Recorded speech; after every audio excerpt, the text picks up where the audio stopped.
Hai, selamat pagi, siang, sore buat teman-teman yang menonton video ini. Assalamualaikum warahmatullahi wabarakatuh. Kita ketemu di pertemuan kedua teori periklanan. Jadi pertemuan hari ini kita asinkronus ya. Jadi teman-teman melihat video ini dan kemudian nanti di akhir materi nanti akan ada tugas yang akan harus teman-teman lakukan sebagai bentuk presensi di hari ini gitu. Oke, berikutnya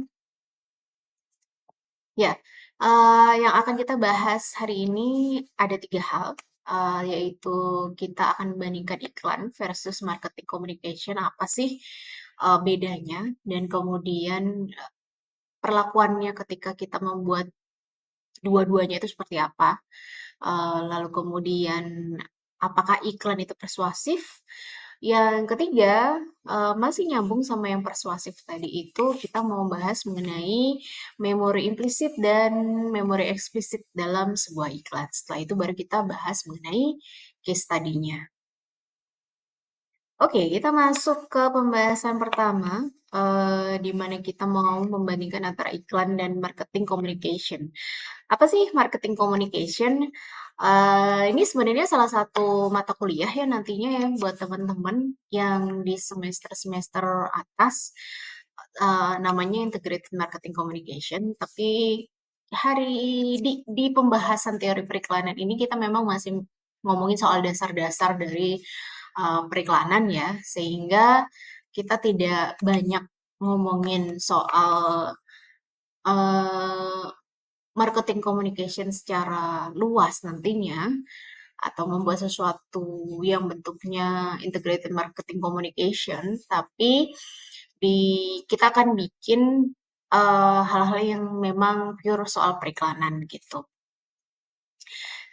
Anyway, untuk definisi dari marketing communication, teman-teman bisa baca di situ ya. Komunikasi pemasaran atau marketing communication itu intinya adalah proses membuat atau menyampaikan pesan ke audiens yang dituju tentang produk, layanan, atau brand sebuah organisasi. Organisasi itu bisa perusahaan gitu ya, atau brand tertentu gitu. Caranya ya bisa lewat banyak channel seperti iklan gitu, iklan konvensional gitu, public relations, sampai media digital. Kalau teman-teman ingat kemarin itu kita ngomongin soal 4P, nah promo itu sebenarnya bisa dibilang promo itu adalah sebagian besar dari kita ngomongin soal marketing communication gitu. Walaupun di dalamnya ada marketing juga ya, jadi keseluruhan marketing itu bisa jadi ada di 4P tersebut gitu. Cuma memang lebih besarnya marketing communication itu uh, di promonya gitu ya. Kemudian tujuan utamanya adalah membangun awareness brand, membuat orang tertarik dan merasa butuh, lalu meyakinkan mereka untuk mengambil aksi tertentu. Misalnya, yang paling gampang kita pikirkan adalah supaya si produk itu terbeli. Ya sama seperti iklan, tapi lebih luas gitu kalau marketing communication. Kenapa sih muncul adanya marketing communication? Karena kalau kita ngomongin iklan, iklan kalau iklan konvensional itu kan biasanya ya ada di TV, ada di radio, ada di majalah, di surat kabar gitu ya. Nah, persaingannya kan semakin ketat gitu ya, dan kemudian teknologinya itu juga semakin eh, meningkat gitu. Perkembangan teknologi dan media itu semakin meningkat. Perubahan perilaku konsumen tuh berkaitan dengan teknologi tersebut itu juga berubah gitu. Kemudian kebutuhan akan konsistensi pesan itu juga penting. Maksudnya adalah ketika sebuah brand atau ketika sebuah produk itu sudah tahu nih pengen apa pesannya. Pesannya itu kayak mengatakan misalkan nih salah satu contoh ya, misalkan mengatakan mie instan A ini adalah mie instan dengan rasa Korea otentik di Indonesia yang pertama kali, misalkan kayak gitu. Itu salah satu pesannya dan itu diulang-ulang terus-menerus gitu. Jadi kebutuhan akan konsistensi pesan. Jadi tuh gimana nih caranya supaya pesan itu bisa diterima oleh audiens gitu. Nah, salah satunya itu menggunakan marketing communication. Kemudian akhirnya dari marketing communication tersebut bisa membangun hubungan yang jangka panjang gitu, supaya si produk ini terus long live gitu ya. Jadi tidak hanya iklan, satu iklan, dua iklan, lalu kemudian nggak terdengar lagi, tapi dengan marketing communication, hubungannya bisa jangka panjang. Produk tersebut bisa teringat terus sampai bertahun-tahun atau sampai tujuannya itu tercapai gitu. Ini kalau kita bandingkan ya antara advertising sama marketing communication atau iklan gitu ya, iklan definisi advertising itu adalah pesan berbayar seperti yang saya sampaikan ya di minggu lalu. Iklan itu adalah bentuk pesan berbayar. Jadi memang harus ada sponsornya, harus ada produk yang akan membayar kalian untuk bikin iklannya gitu atau eh, ya produknya itu iklannya itu memang harus ada orang yang memprovide untuk eee, menciptakannya tuh jadi oke gitu, berarti harus berbayar gitu ya. Jadi, ya dari sponsor, dari pengiklan yang disampaikan melalui media massa, biasanya media besar, media yang banyak lah gitu ya. Kemudian tujuannya menginformasikan, membujuk, dan mengingat audiens tentang produk atau merek gitu.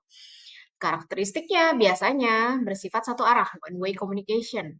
Kemudian medianya berbayar, TV, radio, cetak, digital, billboard, dan lain-lain. Dan ketiga, pesan itu terstandarisasi dan massal. Jadi bentuknya sama gitu ya. Jadi bentuknya sama, misalkan di sana warna merah, di situ juga warna merah. Misalkan mungkin kita tahu lah ya iklan rokok misalkan ya, oh ya udah iklan rokok di sana ya bentuknya seperti itu, produk A itu seperti itu, produk A di sini ya sama seperti itu gitu. Jadi bentuk iklan tuh seperti itu. Sedangkan kalau marketing communication ya definisinya sendiri adalah proses strategis. Jadi banyak yang dilakukan gitu. Proses strategis menyampaikan pesan pemasaran melalui melalui berbagai saluran komunikasi. Bisa jadi berbayar, bisa jadi gratis gitu. Gratis tuh gimana caranya bisa gratis? Biasanya itu lewat orang-orang yang membeli si produk tersebut, kemudian memberitahu ke orang lain. Nah, itu sebenarnya adalah bentuk dari marketing communication juga. Atau kalau dalam bahasa marketingnya tuh WOM ya, word of mouth gitu ya. Jadi, ya mereka memberitahu ke temennya, "Nih produk enak, ini produk oke." Lalu kemudian temennya itu akhirnya tertarik atau setidaknya itu berpikir bahwa si produk itu memang oke, lalu kemudian mengatakan ke orang lain gitu. Jadi itu kan seperti iklan tapi tidak berbayar gitu ya. Jadi itu salah satu bentuk sederhana dari WOM gitu, sederhana dari marketing communication.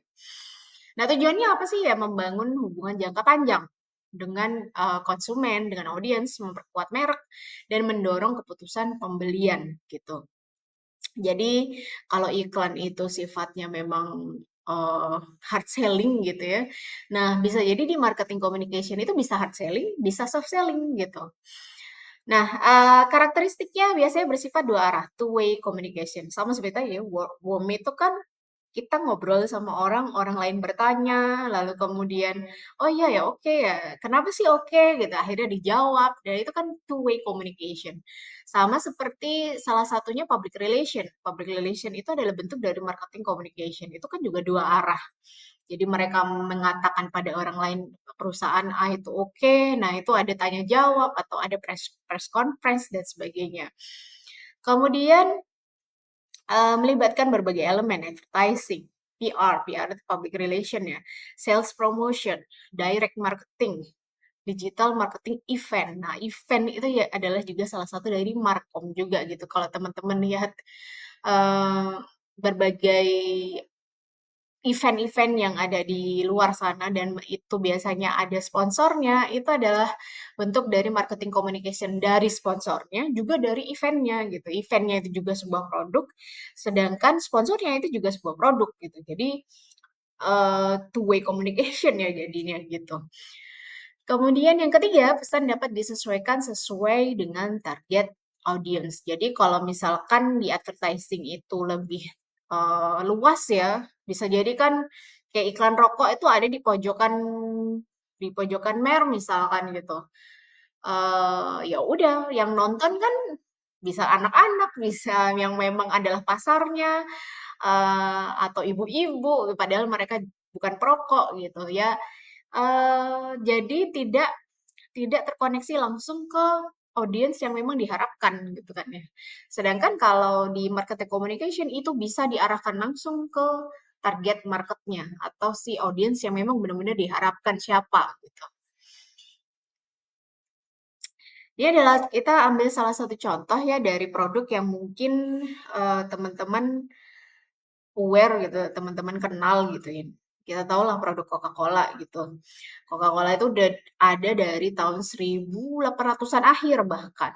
Dan itu sudah dan masih ada sampai sekarang dan produknya sendiri dan perusahaannya sendiri itu juga sudah menciptakan produk-produk lainnya bahkan gitu ya dari awalnya itu Coca-Cola dan kemudian berkembang menjadi banyak sekali brand-brand lainnya gitu seperti Fanta, Sprite dan lain-lain gitu. Dan produk-produk lain yang mungkin teman-teman kita kita nggak tahu mereka sebenarnya berhubung sama Coca-Cola ternyata mereka memang satu perusahaan gitu. Nah, apa sih yang kita bisa ambil contoh dari marketing communication-nya Coca-Cola? Apalagi ini produk lama ya. Kita tahu lah ya kalau Coca-Cola itu juga juga ada di iklan di media konvensional gitu. Misalkan kalau biasanya rame ketika ada tahun baru atau Idul Fitri atau ya ada event-event besar gitu. Misalkan seperti ada kegiatan eh, Olimpiade misalkan gitu ya. Nah, intinya iklan di media konvensional terlihat di TV, terlihat di media digital mungkin, terlihat di koran mungkin dan sebagainya. Iklan di media konvensional. Iklan itu juga merupakan marketing communication sih sebenarnya gitu. Jadi bisa dibilang itu di dalamnya juga gitu. Selain dari marketing communication, selain dari iklan di media konvensional, marketing communication itu juga memperkenalkan banyak sekali media-media lain yang kita nggak kepikir sebelumnya gitu. Salah satunya contohnya moving ads misalkan, ada di mobil, ada di motor. Mungkin kalau teman-teman lihat di mobil itu biasanya dipasang, ini kan lagi beberapa waktu ini lagi sering iklannya Good Day ya. Saya nggak tahu teman-teman mantengin K-pop nggak ya? Ada salah satu eh, artis K-pop atau apa ini? Girl band K-pop namanya Baby Monster itu terpampang di banyak sekali mobil dan kemudian mengiklankan Good Day gitu. Itu juga salah satu marketing communication dan itu eh, kan dipasang di mobil yang sebenarnya apa ya? Sebenarnya tidak tidak awalnya tuh fungsinya bukan sebagai tempat iklan gitu. Kemudian itu bisa jadi sebuah tempat iklan. Jadi itu sebuah media baru juga gitu. Bentuk marketing communication itu ada salah satunya dengan menggunakan media-media baru gitu. Contoh lainnya kerjasama dengan produk makanan tertentu, misalkan McD, KFC misalkan. Saya nggak tahu, mungkin masih McD masih ya, karena saya sudah lama nggak makan McD gitu. Jadi kayaknya McD masih atau Burger King masih gitu ya, pakai Coca-Cola sebagai salah satu dari minuman yang ada di gerainya mereka gitu. Jadi beberapa produk-produk yang Coca-Cola masih ada di mereka gitu. Kemudian menjadi sponsor kegiatan musik atau kegiatan hype lainnya, kegiatan hype event lainnya. Misalkan itu tadi ada olimpiade misalkan atau kegiatan musik gitu. Kemudian, nah ini kalau misalkan dari sisi perusahaan, mereka membuat corporate social responsibility atau sering disebut sebagai CSR. Jadi misalkan nih mereka ngasih beasiswa ke ke anak-anak yang mungkin tidak mampu mungkin untuk bisa bersekolah atau untuk bisa berkuliah gitu. Ada program-program misalkan penghijauan mungkin atau memberikan intinya memberikan sesuatu yang memperlihatkan bahwa si perusahaan Coca-Cola ini itu oke. Perusahaan Coca-Cola ini memberikan manfaat loh ke masyarakat gitu. Di luar mereka juga menjual produk mereka gitu.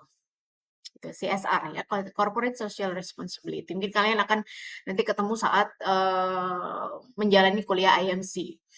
Kemudian merchandise juga, Coca-Cola juga banyak sekali punya merchandise gitu, dari topi, dari tas, atau bahkan eh, bekerja sama sama produk fashion mungkin, produk sepatu misalkan, kemudian modelnya seperti warnanya dibuat seperti Coca-Cola atau warnanya itu identik dengan Coca-Cola misalkan, atau tas atau make up misalkan gitu. Jadi bisa macam-macam bentuk merchandise-nya atau apa produk-produk yang nantinya relate sama si Coca-Cola tersebut dan lain sebagainya. Jadi banyak banget teman-teman.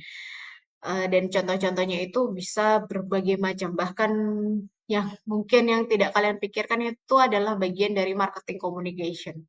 Jadi luas ya kalau marketing communication itu. Nah, sekarang kita masuk ke pembahasan berikutnya, yaitu apakah iya iklan itu bentuknya persuasif? Mungkin kalau kita ngomongin bahasa Indonesia ya, persuasif itu adalah bentuk dari ajakan gitu ya, hal yang berisi ajakan, bujukan, rayuan, atau menghimbau orang gitu. Fungsi sifat persuasif itu adalah untuk mempengaruhi audiens, mempengaruhi orang atau mempengaruhi masyarakat supaya melakukan sesuatu sesuai dengan kehendak oleh pengiklan atau penulis atau pembicara gitu. Poin utama adalah perubahan sikap, intinya mempengaruhi gitu ya, supaya mau melakukan A, mau melakukan B gitu, persuasif. Nah, pada kenyataannya iklan itu tidak selalu menyebabkan perubahan sikap. Jadi perubahan sikap itu tidak selalu terjadi. Dan menurut Andrew Ehrenberg di dalam Weak Theory of the Advertising, katanya iklan itu lebih sering dianggap sebagai bentuk penguatan atau reinforcing sikap dan kebiasaan yang sudah ada. Jadi kenapa kok namanya weak? Weak itu kan berarti lemah gitu ya. Memang akhirnya iklan itu lemah dalam merubah sikap seseorang secara langsung gitu. Tapi ketika itu bentuknya penguatan, itu menjadi sesuatu yang strong gitu, sesuatu yang kuat gitu.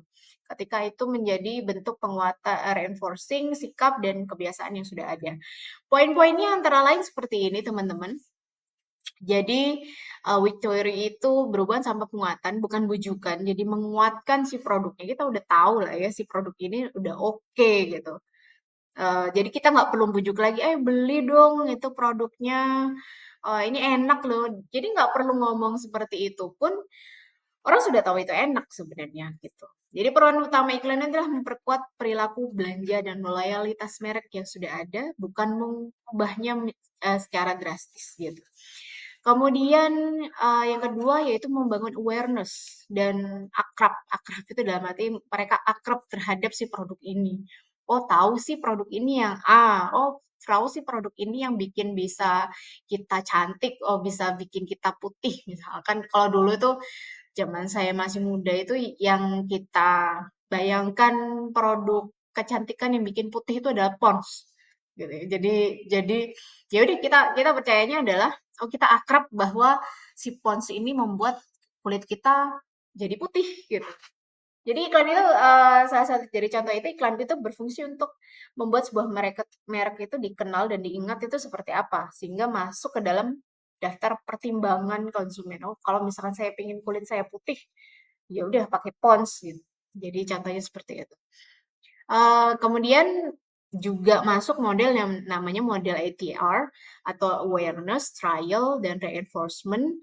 Jadi ketika kita sudah sadar sama produk A tersebut, kemudian kita nyoba atau ada trialnya gitu ya, mendorong rasa penasaran. Mungkin pembelian pertama, kalau dirasa udah oke, udah ya oke lah gitu, tapi butuh dikuatkan juga gitu. Bener nggak sih ini paling oke, ini bener nggak sih? Nah, dengan penguatan tersebut menggunakan iklan tersebut, memberi rasa yakin setelah pembelian, membangun loyalitas, dan mendorong pembelian ulang gitu.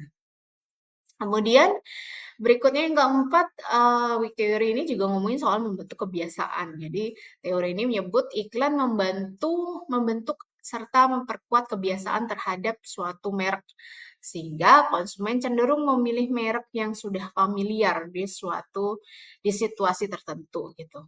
Dan terakhir dorongan halus atau nudging gitu ya. Jadi iklan itu bekerja sebagai dorongan kecil yang halus mengarahkan konsumen ke sebuah merek saat mereka sebenarnya sudah hampir memutuskan untuk membeli gitu. Nah, salah satu contoh yang kita lihat di sini ya ada mie instan. Jadi ini kalau misalkan teman-teman tidak melihat videonya ya nggak paham saya membahas apa gitu ya.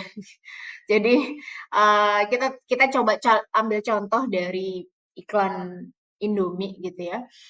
Jadi kita tahu lah ya kalau orang Indonesia itu rata-rata tuh sudah tahu dan suka sama Indomie. Orang itu kalau kita ngomongin mie instan itu ya udah Indomie. Walaupun memang mungkin kita ada yang suka Sarimi, ada yang suka Supermi, ada yang suka mie Gaga mungkin. Tapi top of mind dalam mie instan itu tetap Indomie gitu. Nah, iklan-iklan yang dibuat oleh Indomie atau perusahaan dari Indomie atau Indofood ini ya, ini iklan dengan lagu yang catchy, dari Sabang sampai Merauke gitu kan ya, atau varian baru atau bentuk-bentuk varian baru yang tidak selalu membuat orang tuh baru sadar kalau mie instan itu enak gitu kan. Eee, ya kita sudah tahu kalau mie instan itu enak, mie instan itu penuh dengan micin, mie instan itu ya namanya instan cepet ya, kita cepet bikinnya, kita cepet enaknya, enak makannya, lalu kemudian, ya pokoknya oke lah. Indomie itu dalam top of mind kita itu adalah paling paling enak gitu ya. Lalu apa fungsinya iklan kalau kayak gitu? Ya kita udah tahu kalau iklan kalau si Indomie itu enak gitu. Nah fungsinya ya iklan-iklan Indomie itu ada ya supaya menjaga brand tersebut itu tetap seger gitu, tetap seger di kepala kita. Jadi pilihan utamanya kalau kita mau makan mie instan ya Indomie gitu. Atau menjadi pilihan utama kalau kita mau makan saat tengah malam atau saat kita nggak punya makanan di rumah apa nih, ya udah makan mie instan, makan Indomie. Dan ini sebenarnya membantu untuk mie instan lain ya. Ketika mereka nggak punya produk, ketika mereka nggak punya iklan gitu, taunya ya yang sering bikin iklan itu Indomie di TV gitu ya atau di manapun. Tapi ini membentuk orang tuh berpikir bahwa oh kalau kita mau makan sesuatu yang gampang, cepet, bisa dimasak di rumah, kemudian bisa dimakan saat malam gitu atau makan di pagi hari gitu, atau misalkan lagi mau puasa sahurnya dalam instan, ya udah pakai mie instan aja gitu ya.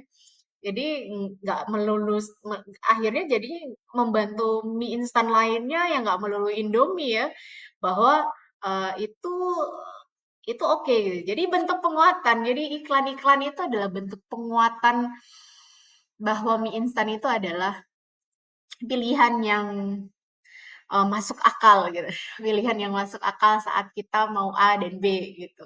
Jadi bukan hanya sekedar baru menyadari, baru sadar nih, "Oh aku lihat iklan ini di tahun segini baru sadar nih kalau mie instan tuh enak," gitu. Jadi nggak gitu, jadi ya bentuk penguatan itu tadi. Sekarang kita masuk ke akhir ya, ke iklan dan kebiasaan konsumen. Kan kita bahas itu tadi ya kebiasaan. Misalkan kalau makan mie instan itu, kenapa sih kita makan mie instan ya? Karena ya biasanya habit-nya atau kebiasaannya adalah itu bisa dimakan dengan cepat, bisa dibuat dengan cepat, bisa dimakan dengan cepat, langsung kenyang dan sebagainya gitu ya. Nah, banyak keputusan belanja itu terjadi secara otomatis karena habit itu tadi. Ya udah kalau mau mau makan yang cepat ya mie instan gitu. Entah itu apapun produknya ya mie instan, Indomie atau Supermi atau mie Gaga dan lainnya. Nah, iklan itu berperan sebagai pengingat jangka pendek aja gitu. Oh lihat iklan, oh iya ya ada mie instan ya. Oh aku jadi pengen deh makan mie instan nanti gitu. Misalkan kayak gini saya ngomongin kayak gini, teman-teman nonton video saya Lalu akhirnya kepikiran untuk makan mie instan nanti gitu.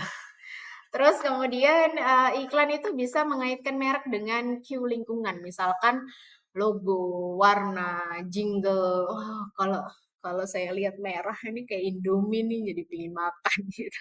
Atau saya wah lihat warna coklat ini kayak coklat Beng Beng misalnya, saya jadi pingin beli gitu. Jadi kayak gitu. Jadi, contoh lainnya misalkan gini, ambil pasta gigi dengan merek yang sama tiap kali belanja tanpa pikir panjang. Oh, bentuknya. Misalkan yang paling sering kita lihat, kalau kita lihat ya, sebenarnya kalau kita lihat layout dari produk pasta gigi itu hampir semua sama ya. Jadi produknya itu eh, mereknya itu di tengah besar, lalu kemudian di bawah itu gram-gramnya, di belakang itu bentuk apa namanya eh, ada kandungan-kandungan apa dan sebagainya, merek merek dari perusahaannya dan sebagainya. Dan itu sama gitu. Dan kita kadang-kadang nggak perlu lihat mereknya, akhirnya kita langsung ambil aja gitu ya. Jadi akhirnya balik lagi itu jadi sebuah kebiasaan aja nggak pikir panjang gitu karena memang sudah apa dalam bahasanya ya udah kita sudah terbiasa dengan produk A dan B itu seperti itu. Jadi makanya akan lebih sulit ketika produk baru dengan konsep baru. Misalkan kalau kita ngomongin mie instan kan biasanya warna merah, kuning gitu ya, kuning, orange gitu. Nah, itu baru kemudian ada produk baru mie instan dengan warna hijau.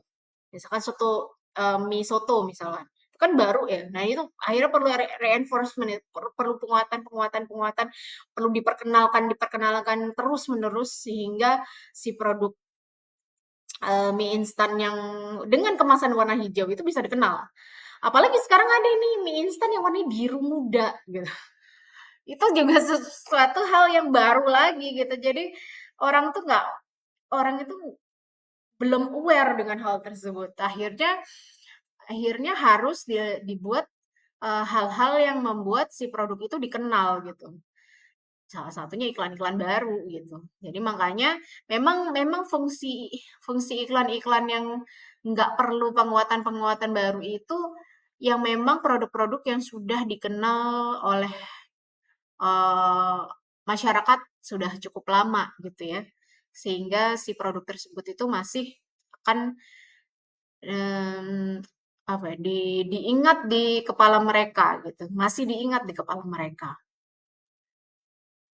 Nah, kita ngomongin masih diingat di kepala mereka, ya itu ya, pentingnya perhatian dan memori seseorang terhadap sebuah produk. Kalau kita ngomongin tujuan awal iklan ya, untuk apa sih? Ya untuk mendapatkan perhatian gitu. Itu aja dulu ya, mendapatkan perhatian dulu gitu. Mau nanti, oh ya udah inget lah si produk A ini gitu atau itu tadi mendapatkan perhatian untuk produk mie instan baru dengan kemasan warna biru muda gitu tadi itu kan ya untuk mendapatkan perhatian hasil yang penting itu apa sih endingnya ya menjadi top of mind awareness Tom ya. Em, ini punya quote ya top of mind gitu jadi benar-benar orang itu kalau tahu produk mie instan itu Indomie. Kalau pasta gigi itu Pepsodent. Kalau apa? Eh apa ya contohnya ya? Pem, pembunuh nyamuk misalkan Baygon misalkan. Atau ya produk-produk yang intinya menjadi top of mind. Masalahnya sekarang top of mind itu akhirnya meluas juga ya.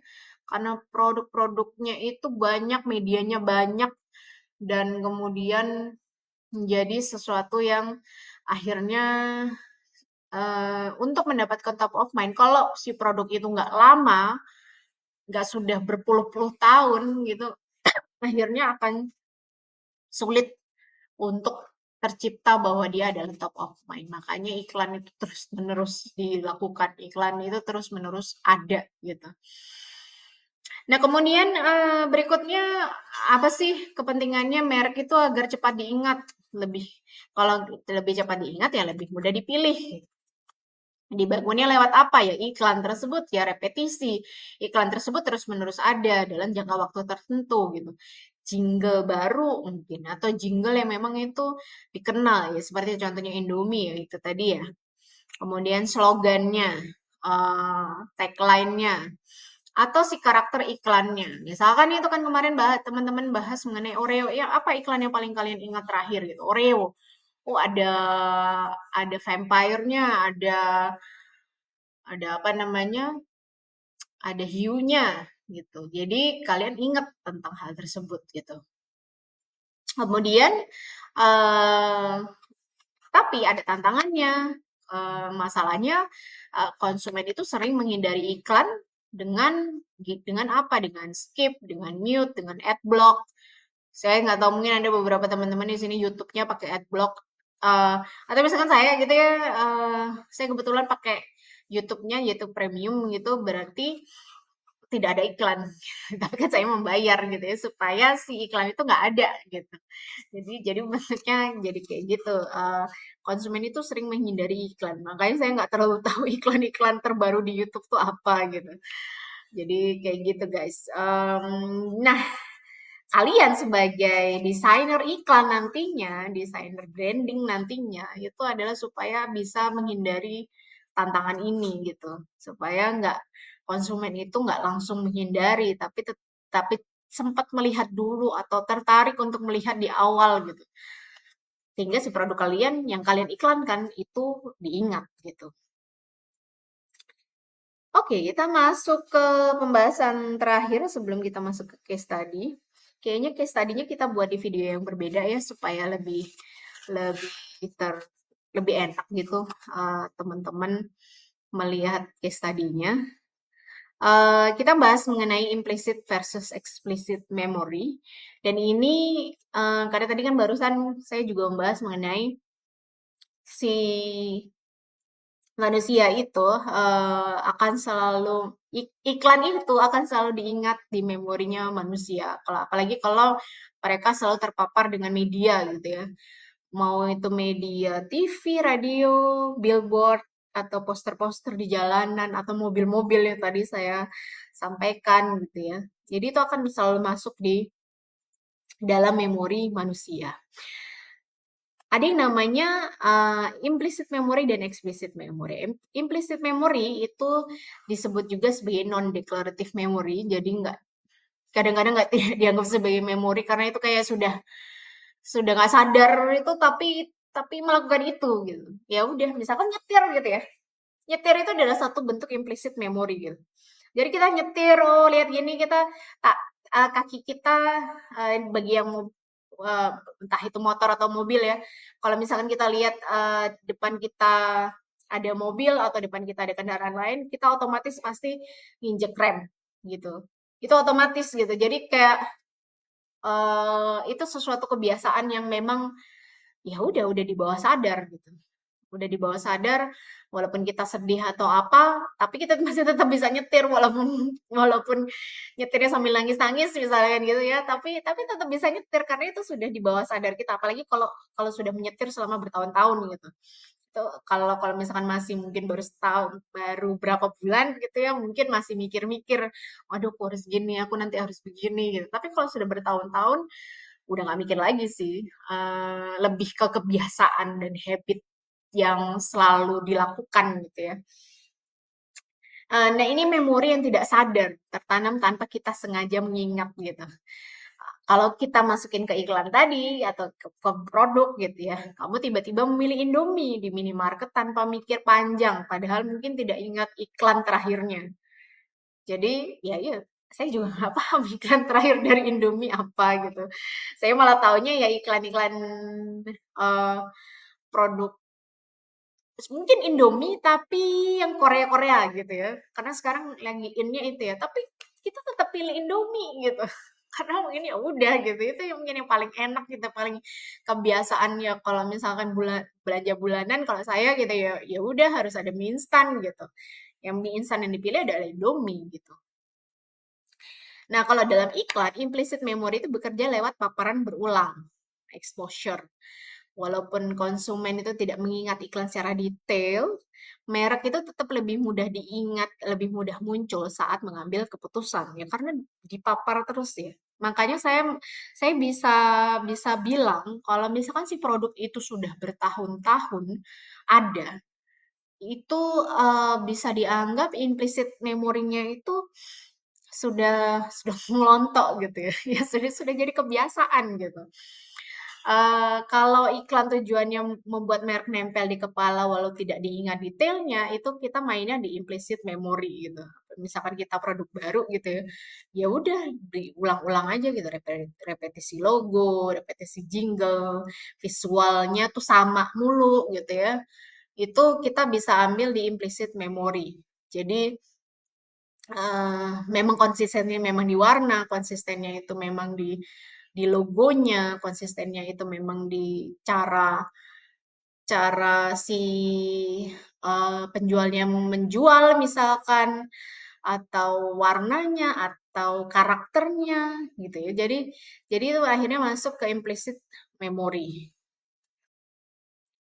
Kedua, yaitu explicit memory, disebut juga declarative memory. Ini memori yang sadar. Jadi bentuknya untuk jangka pendek sepertinya gitu ya. Kamu bisa mengingat dan menyebutkan sesuatu dengan sengaja. Contohnya yaitu tadi iklannya Oreo gitu, kalian ingat gitu. Oreo itu iklannya begini begini begini, ada gininya, ada ininya. Tapi kalian beli nggak Oreo? Belum tentu. Kalian belum tentu beli Oreo gitu. Karena memang ya, ya mungkin ya untuk reminder aja bahwa Oreo itu ada gitu. Oreo itu ada loh produk cookies and cream dengan merek Oreo gitu. Kalau kita lihat produk lain misalkan mengingat kalau iPhone misalkan, yang teman-teman yang punya iPhone ya, iPhone itu punya kamera video yang stabil atau kameranya oke lah gitu ya. Atau ingat dengan Sensodyne gitu. Sensodyne itu pasta gigi paling baik untuk gigi gigi sensitif. Jadi ya udah ya karena kita ingat produknya itu punya khasiat apa atau punya keunggulan apa gitu. Nah, kalau dalam konteks iklan, explicit memory itu muncul ketika konsumen tuh bisa mengingat detail iklan. Ya, seperti kalian yang mengatakan tentang Oreo tadi. Bisa tahu tentang slogannya, bisa tahu tentang fiturnya, bahkan harganya mungkin. Mungkin tidak semua semua produk ya, mungkin ada beberapa produk yang mungkin kalian hanya ingat ininya atau atau ingat itunya gitu. Atau ingat artis iklannya misalkan. Eh kalau nggak salah Nicholas Saputra itu pernah pernah di iklan Indomie kalau nggak salah, tapi saya lupa itu tahun berapa gitu ya. Eh kalau di zaman dulu, mungkin teman-teman nggak nyamani ini gitu ya, Lux misalkan gitu. Lux itu dulu ada yang disebut sebagai bintang Lux. Jadi ini zaman-zaman sebelum pandemi gitu ya. Bintang Lux itu ada yang dari pokoknya artis-artis besar biasanya. Luna Maya, kemudian Dian Sastro, ada siapa lagi ya? Renata, terus eh, ya intinya artis-artis besar di masa itu gitu. Tapi kemudian bintang Lux sudah nggak ada lagi, mungkin mungkin semakin banyak media juga dan mungkin semakin meredup juga Lux karena ada sabun-sabun lainnya yang mungkin lebih terkenal membuat cantik gitu. Jadi akhirnya Lux itu agak tenggelam sekarang gitu. Nah, di zaman dulu iklan Lux itu ya diingat bahwa oh kalau kita pakai Lux otomatis cantik kan seperti si bintang Luxnya gitu. Jadi itu explicit memory gitu ya. Jadi nggak ujuk-ujuk karena eh, karena itu sudah sering terjadi gitu. Oh, aku tahu kalau pakai Lux itu enak gitu. Enggak gitu. Tapi karena memang khasiatnya begitu. Oh, bisa bikin cantik karena si bintang iklannya gitu atau karena wanginya gitu. Ada bedanya sama implisit itu kan tidak terlihat gitu. Implisit itu ya udah karena udah jadi kebiasaan. Nah, kalau ingat tujuannya buat orang ingat secara detail. Kalau iklan ini tujuannya membuat orang ingin ingat secara detail, ya udah main di explicit memory, informasinya jelas, argumennya kuat, warnanya kelihatan gitu ya. Lalu kemudian logonya kelihatan, harus besar-besar gitu. Atau mungkin lagunya itu didengar dengan uh, suatu hal yang berkaitan dengan yang lagi in saat ini gitu. Itu bentuk dari explicit memory. Hati-hati juga dengan yang namanya distractor devaluation. Karena kita ngomongin soal misalkan itu tadi implicit memory ya, kita mau bikin iklannya dengan metode implicit memory. Tidak semua paparan itu bermanfaat, guys. Jadi, jika konsumen aktif menghindari iklan, akhirnya terbentuklah asosiasi negatif dan jangan sampai itu terjadi gitu. Sikap negatif karena dampaknya ya jadi sikap negatif terhadap merek dan respon lambat saat bertemu merek itu lagi. Saya nggak mau pakai itu karena bosen lihat itu terus di TV atau bosen lihat itu terus di media massa gitu. Enggak mau gitu. Jadi jangan sampai. Jadi harus dipikir ulang strateginya biar si produk tersebut itu nggak mengalami distractor devaluation gitu. Dan kita juga harus mikir ketika kalau kita mau bikin iklan adalah faktor baru yang mempengaruhi iklan. Pertama, konten buatan pengguna UGC atau User Generating Content itu menjadi suatu hal yang saat ini menjadi penting. Karena kalau kita lihat produk A dipakai oleh orang yang bukan artis, orang yang bukan influencer mungkin ya, atau bukan orang-orang terkenal lah gitu. Itu malah lebih dipercaya daripada produk-produk yang dipakai oleh artis, terus kemudian influencer atau orang-orang yang terkenal gitu ya. Jadi misalkan misalkan dipakai oleh orang biasa malah malah orang itu lebih percaya gitu. Kemudian media sosial dan targetingnya itu semakin sempit ya karena semakin banyak orang-orang dengan pilihan-pilihannya gitu. Karena media sosial semakin meningkat, pilihan-pilihannya juga semakin banyak, pilihan-pilihannya itu lebih uh, kerucut gitu.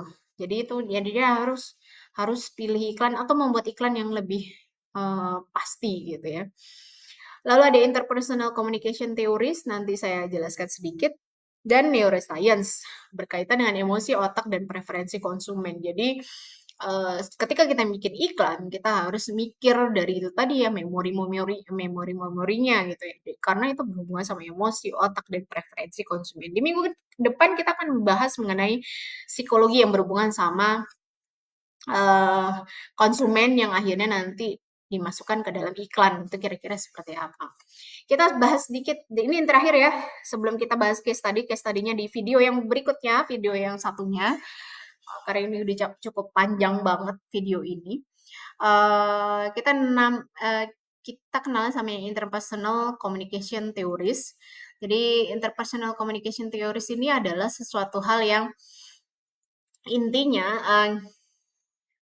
suatu hal yang baru harus dipikirkan oleh pengiklan ketika mau buat iklan. Karena manusia itu sekarang kompleks banget gitu ya. Karena paparannya banyak. Paparan teknologi, paparan media sosial, paparan manusia lainnya. Manusia itu semakin mikirin soal mental health. Manusia itu semakin banyak yang brain rot gitu ya. Sehingga bentuk communication theories-nya itu bisa beda-beda untuk setiap produk gitu. Nah, salah satunya ini ada 1 2 3 4 5, ada social penetration theory. Komunikasi itu seperti mengupas bawang, semakin dekat hubungan, semakin dalam kita berbagi informasi pribadi. Ini bisa berfungsi banget ketika kita melakukan iklannya itu personal selling gitu ya. Jadi ketika kita tahu, oh, kalian butuhnya apa sih? Kan sering ya kayak gitu ya. Kalian kalau mau ngiklanin sesuatu atau menawarkan sesuatu, kalian harus tahu masalah orang itu apa. Kalau masalah orang itu kita udah tahu, oh kita tahu penyelesaiannya apa. Jadi masuknya ke social penetration theory gitu. Jadi kita tahu, kita kupas nih masalah orang ini apa. Semakin dekat dengan orang tersebut, kita semakin tahu gimana cara untuk memecahkan masalahnya dia dengan produk kita gitu. Hal ini yaitu uncertainty reduction. Jadi saat bertemu orang kita cenderung mencari informasi untuk mengurangi ketidakpastian. Kita harus tahu si calon audiens kita siapa, karena kalau enggak kita bisa salah gitu ya, kita bisa salah memberikan produk kita ke orang tersebut gitu. Kemudian expectancy violation theory, kita punya ekspektasi terhadap perilaku orang lain.